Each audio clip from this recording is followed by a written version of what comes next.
So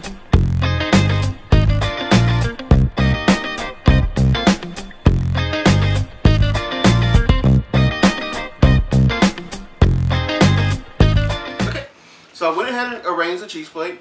It's separated by the apples and the olives.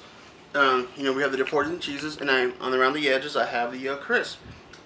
So this is our appetizer plate, and it is done. Next one.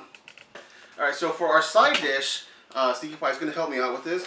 We are going to make what is called the Dead Man's Roasted Vegetables, and it's going to be roasted vegetables and covered in a nice glaze. So first things first, let's cut up the vegetables. And today we are using asparagus, some red potatoes, some carrots, and Sneaky Pie's favorite vegetable, a turnip. I've never tried a turnip. This is my first time, so I'm either gonna love it or I'm gonna hate it forever. So we're gonna chop them up and then we'll get them ready going. So let's start chopping. Yep, let's start doing this. So from the roasting tray, I'll show you the roasting tray in a second. They're right over there. Okay. So we'll chop up the carrots.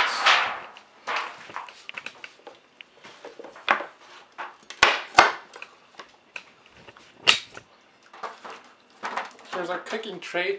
We're going to be roasting these vegetables. Alright. Cut them in big chunks.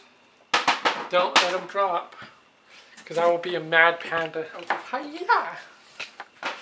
Sneaky Pie. Hi-ya!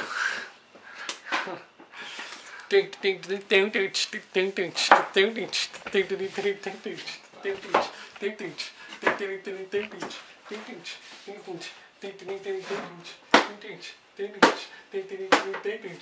ding. Okay, so now we have all the vegetables chopped up, mixed into our roasting pan. Our next step is I get some EVOO, which is extra virgin olive oil. And we're going to add about 2 tablespoons. It's going to be like magic. It's going to taste delicious. Kind of mix it in there a little bit. Kind of spread the oil out. It'll help kind of cook them a little bit better.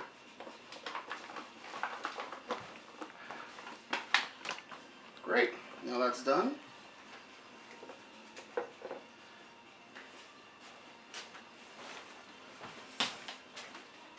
We're almost done with all our food. We're getting ready for Game of Thrones, but stay tuned. We're still gonna make more stuff. Here's cheesy metal. Next, all we're gonna do now is just salt and pepper a little bit and put it in the oven and let it roast for about 40 minutes. All right. Stop recording. We're working on the. We finished the cheese. The what? Next, we're doing we're still working on the roasted vegetables, and we're gonna make a special glaze out of it using Dijon mustard, some hot sauce, maple syrup, and some balsamic vinaigrette. So we're mixing them all together. We're using a 1/3 cup of maple syrup, 2 tablespoons of the mustard, a tablespoon of balsamic vinaigrette, and half a teaspoon of hot sauce for a little kick. So let's go ahead and mix this together. That'll be our glaze. Once we're done with it, we'll mix the vegetables into it, and that'll be really good glaze for us. So let's get it going. All right, cheese metal. I'm just gonna get this brown coating over the vegetables.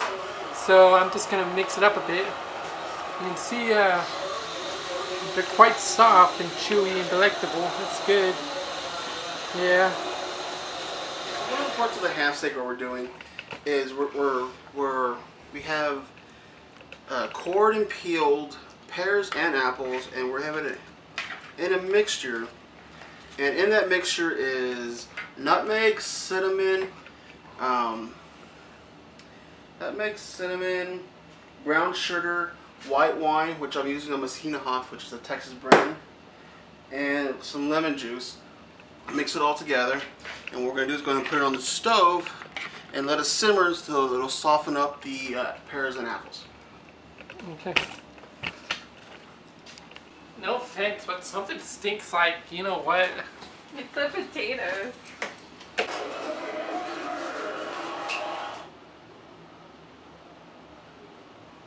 It's floral pinches spurs. Okay, floral peach. Cut the peaches in half, remove the pits, sprinkle brown sugar on the pan, and then lay the peaches on the fry. And there you have it, everybody. This is our meal for Game of Thrones for tonight. We're starting off with our appetizer, which is the cheese plate. It has apples, the olives, the 4 different types of cheeses, with the crisp and a little cup of honey. As our next dish will be the pineapple apple salad with a raspberry vinaigrette. Onto our entree, which is the ham steak that's glazed with cinnamon spiced apples and pears, along with roasted potatoes or roasted vegetables. And for dessert, our apricot and honey and pecan bake, or whatever it's called. So if you have any questions, feel free to leave a comment below. All of our recipes came from the Unofficial Game of Thrones Cookbook. So if you want to know more recipes, let us know. And of course, we're going to wash it all down with our Game of Thrones Taken the Black Stout. All right. So, bon appetit.